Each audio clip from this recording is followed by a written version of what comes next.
ರೈತ ಬಾಂಧವರಿಗೆ ನಮಸ್ಕಾರ. ನಾನು ನಿಮ್ಮ ರಂಗು ಕಸ್ತೂರಿ ಮುಡ್ಬೋಳು. ಇವತ್ತು ನಾವು ಕಲಬುರಗಿ ಜಿಲ್ಲೆಯ ಆಳಂದ್ ತಾಲೂಕಿನ ವಿಶೇಷ ರೈತ ದಂಪತಿಗಳಿಗೆ ಭೇಟಿಯಾಗಕ್ಕೆ ಬಂದಿದ್ದೀವಿ.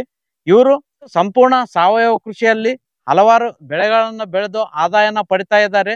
ವಿಶೇಷವಾಗಿ ಇವರು ಮಾಡುತ್ತಿರುವ ಕೃಷಿಗೆ ಕೃಷಿ ರತ್ನ ಪ್ರಶಸ್ತಿ ಕೊಟ್ಟು ಗೌರವ ನೀಡಲಾಗಿದೆ ಅಂತ ವಿಶೇಷ ಕೃಷಿಕರನ್ನ ಪರಿಚಯ ಮಾಡಿಸ್ತಾ ಇದ್ದೀನಿ. ನಮಸ್ಕಾರ ಸರ್. ನಮಸ್ಕಾರ ಸರ್. ನಮಸ್ಕಾರ ಅಕ್ಕವ್ರೆ. ಮೊದಲಿಗೆ ತಮ್ಮ ಹೆಸರು ಮತ್ತು ಪರಿಚಯ ನಮ್ಮ ರೈತರಿಗೆ ಹೇಳ್ರಿ ಸರ್.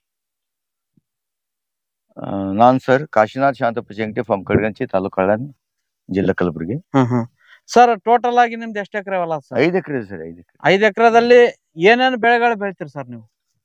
ನಾವು ಒಂದು 2 ಎಕರೆ ಬಂಜಿ ಭೂಮಿ ಇದೆ ಸರ್. ಅದರಲ್ಲಿ ಒಂದು 30 ಗುಂಟೆದಾಗ ಒಂದು 300 ಜಾಪೆ ಕೂಡ್ಸಿವಿ. ಅದರಲ್ಲಿ ಒಂದು 2 ಎಕರೆ ಡಿಸ್ಟೆನ್ಸ್ ಮಾಡ್ಕೊಂಡು ಒಂದು 10 ಗುಂಟೆನಲ್ಲಿ ಮೈನ್ ಇದು ಕೂಡ್ಸಿವಿ.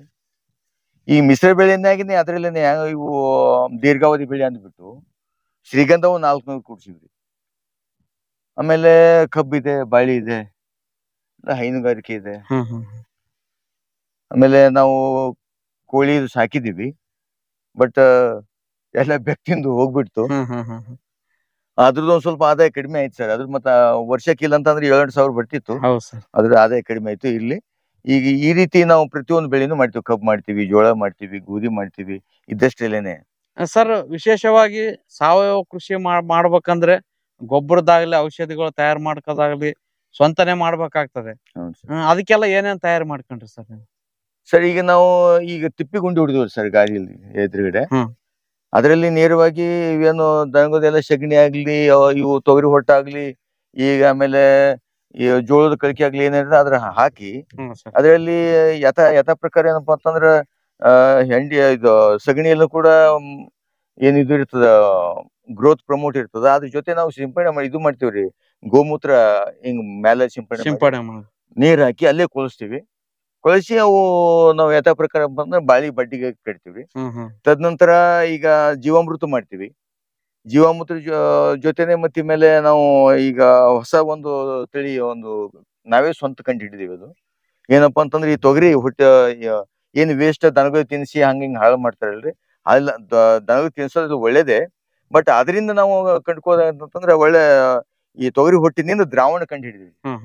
ದ್ರಾವಣ ಯಾವ ರೀತಿ ಅಂತಂದ್ರೆ ಅದಕ್ಕೆ ಒಂದು ಮೂಟೆ ಕಟ್ಟೋದು, ಕಟ್ಟ ಮೇಲೆ ಅದು ಬ್ಯಾರದಾಗ ಇಳಿಬಿಡ್ತೀವಿ. ಅದ್ರಗಡೆ ಬಿಟ್ಟ ಮೇಲೆ ಅದ್ರ ದ್ರಾವಣ ಬಿಡ್ತದೆ, ಆಟೋಮೆಟಿಕ್ ಆಗಿ ಅದ್ರ ರಸಗಳೆಲ್ಲ ಕೆಳಗೆ ಬಿಡ್ತದೆ. ಅದ್ರ ಜೊತೆ ಗೋಮೂತ್ರ 10 ಲೀಟರ್, ಆಮೇಲೆ ಒಂದ್ 4 kg ಬೆಲ್ಲ ಸೇರಿಸಿ ಅದು ಕಲ್ಚರ್ ಮಾಡಿ ಒಂದ್ 5ನೇ ದಿವ್ಸಿಗೆ ಅದಕ್ಕೆ ನಾವು ಬೆಳೆಗಳಿಗೆ ಅಂತಂದ್ರೆ 1 ವಾರಕ್ಕೆ 2 ಸಲ ಅಂತೇಳಿ ಸಿಂಪಡಣೆ ಮಾಡ್ತೀವಿ. ಅದರಿಂದ ನಮ್ಗ ಒಳ್ಳೆ ಆದಾಯನೂ ಬರ್ತಾ ಇದೆ, ಖರ್ಚು ಕಡಿಮೆ ಆಗ್ತಾ ಇದೆ, ಅನುಕೂಲ ಆಗಿದೆ. ಸರ್ ಯಾವ ತರ ಮಾಡಿರಿ, ಬಾಳೆ ಯಾವ ತರ ಇದೆ ತೋರಿಸ್ರಿ ಸರ್. ಬನ್ನಿ ಸರ್. ಇದು ನಾವು ಈಗ ಸರ್ ಇದು ನ್ಯಾಚುರಲ್ ಬಾಳಿ ಸರ್. ಇದು ನ್ಯಾಚುರಲ್ ಸಾವಯವ ಸರ್. ಇದಕ್ಕೆಲ್ಲ ಸಿಂಪಡಣೆ ಮಾಡ್ತೀವಿ. ಇದು ನ್ಯಾಚುರಲ್. ಇದನ್ನ ಕೊಯ್ದ್ಬಿಟ್ಟು ಹೊರಗಡೆ ಒಯ್ಯಂಗಿಲ್ಲ ಸರ್.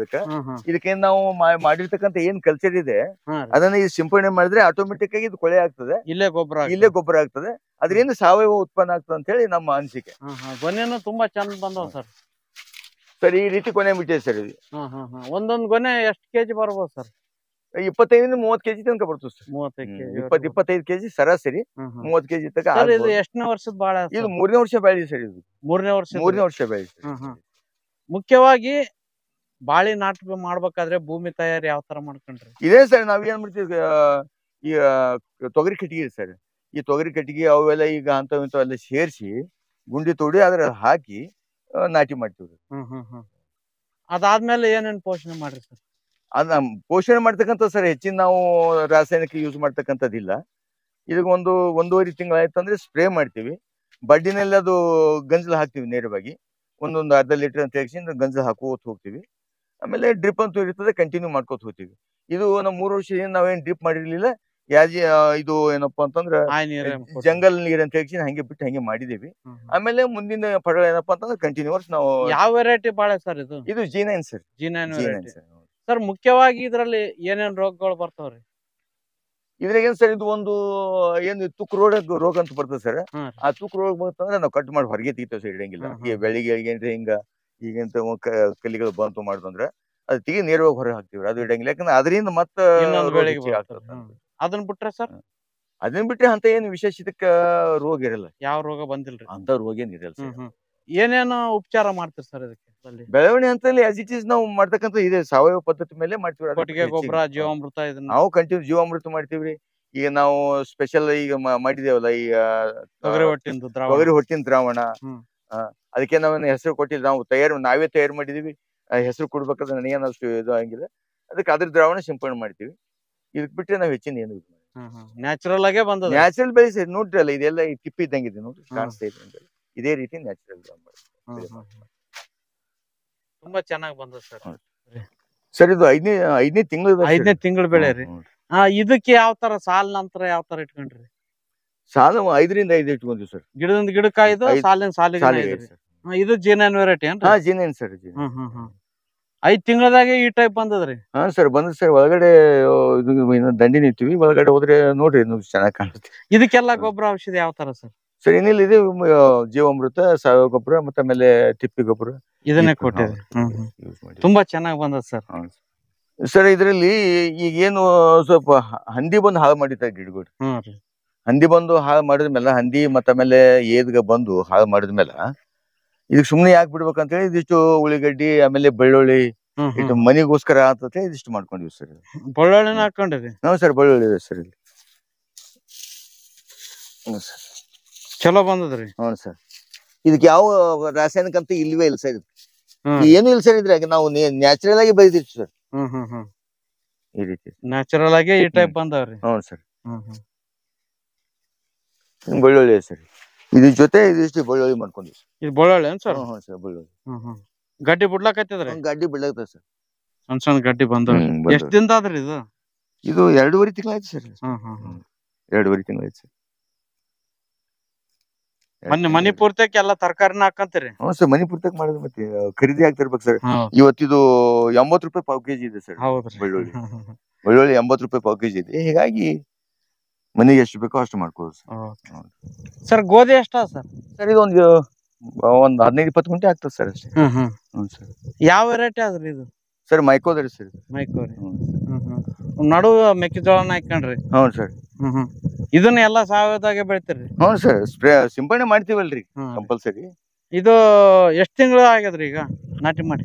ಇದು ಸರ್ 2 ತಿಂಗಳು ಆಯ್ತು ಸರ್. ಇನ್ನೊಂದ್ ತಿಂಗಳಲ್ಲ ಆಯ್ತು ಸರ್, ಇನ್ನೊಂದು 1 ತಿಂಗಳಲ್ಲಿ ಕಾಳು ಕಟ್ಟ್ಯಾದ್ರಿ? ಹ್ಞೂ ಸರ್, ಕಟ್ಲಿಕತ್ತದ ಕಂಟಿನ್ಯೂ ಅದ ರೀ. ಸರ್ ಜೋಳ ಏಟಾದ್ರಿ? ಇದೊಂದು 20 ಗುಂಟೆ ಅದ ಸರ್. 20 ಗುಂಟೆ ಜೋಳ ಹಾಕ್ಯಾನ್ರಿ. ಮನಿಗನಾಯ್ತು ಮಾರಾಕ್ಲಾಯ್ತು? ಅಷ್ಟೇ. ಇಲ್ಲ ಸರ್, ಮನೆಗೆ ಸಾಲಿಲ್ರಿ, ಮತ್ತೆ ಸುಮ್ನೆ ಬೇಕು ಖರೀದಿತಾರೆ ಅಂತ ಮನೆಗೆ ಮಾಡ್ತೇವೆ. ಇದು ಯಾವ ವೆರೈಟಿ ಆದ್ರಿ ಇದು? ಸರ್ ಇದು M30 ಇದೆ ಸರ್. M30. ಇದ್ರದ್ದೇನ್ ವಿಶೇಷ ರೀ? ವಿಶೇಷ ಇದು ಜೋಳ ಬೆಳಗದ ಸರ್. ಇದು ರೊಟ್ಟಿ ಚೆನ್ನಾಗ್ತದೆ ಬೆಳಗ, ರುಚಿ ಇರ್ತದೆ. ದನಗಳಿಗೆ ಮೇವನ ಆಗ್ತದ್ರಿ? ದನಗಳಿಗೆ ಮೇವನು ಆಗ್ತದೆ. ಆಯ್ತು 15-20 ದಿನದಾಗ ಇದು ಆಗ್ತದೆ, ಕೊಯ್ಸ್ಕೊತ ಸರ್ ಅಷ್ಟೇ. 15 ದಿನದಾಗ ಕೊಯ್ತೀರಿ? ಜೋಳ ಹಾಕೋದ್ರಿಂದ ಹೊಲನು ಚಂದ ಆತವ್ರಿ? ಅಂದ್ರೆ ಬೆಳಿ ಪರಿವರ್ತನೆ ಮಾಡ್ತೇವಲ್ರಿ. ಈಗ ತೊಗರಿ ಹಾಕುದಲ್ಲ, ತೊಗರಿ ಹಾಕಿದ್ರೆ ಅವಕ್ಕ ನೆಟ್ಟಿ ರೋಗ ಆಗ್ಲಿ ಇನ್ನೊಂದು ಕ್ರಿಮಿ ಕೀಟಗಳಲ್ಲಿ ಹತ್ತಾವ. ಅದಕ್ಕೆ 1 ವರ್ಷ ಜೋಳ 1 ವರ್ಷ ತೊಗರಿ ಹಾಕೋದ್ರಿಂದ ಬೆಳಿ ಪರಿವರ್ತನೆ ಆಗ್ತದೆ, ಒಳ್ಳೆ ಆರೋಗ್ಯವಾಗಿ ಬೆಳೀತದೆ. ಭೂಮಿ ಸುಧಾರಣೆ ಆಗ್ತದೆ. ಈ ಕಡೆ ಪ್ಲಾಟ್ನಾಗ ಏನಾದ್ರಿ ಸರಿ? ಇದಿಟ್ಟು ಕೊತ್ತಂಬರಿ ಹಾಕಿವ್ರಿ, ಇದಿಟ್ಟು ಇದು ಹುಣ್ಸಿಕಾಯಿ ಪಲ್ಯ ಅಂತ, ಹುಣ್ಸಿಕಾಯಿ ಪಲ್ಯ ಅಂತ ಹೇಳಿ, ಇದು ಪಾಲಕ, ಬದ್ನಿಗಿಡ ಇಟ್ಟದ ಸರ್. 5 ಗುಂಟೆ ಹೊಲ ಸರ್. ಇದ್ರಲ್ಲಿ ಮೆಂತಿ ಹಾಕಿದೀವಿ, ಬದ್ನಿ ಹಾಕಿದೀವಿ, ಇದು ಪಾಲಕ್ ಇದೆ, ಆಮೇಲೆ ಕೊತ್ತಂಬರಿ ಇದೆ, ಹೀಗಾಗಿ ಹುಣ್ಸಿಕಾಯಿ ಪಲ್ಯ ಇದೆ. ಹೀಗಾಗಿ ಮನಿಗೆ ಏನ್ ಆಗ್ತಕ್ಕಂಥವೆಲ್ಲ ನಾವು ಒಂದು 5 ಗುಂಟೆಯಲ್ಲಿ ಬೆಳ್ಕೊಂತೀವಿ.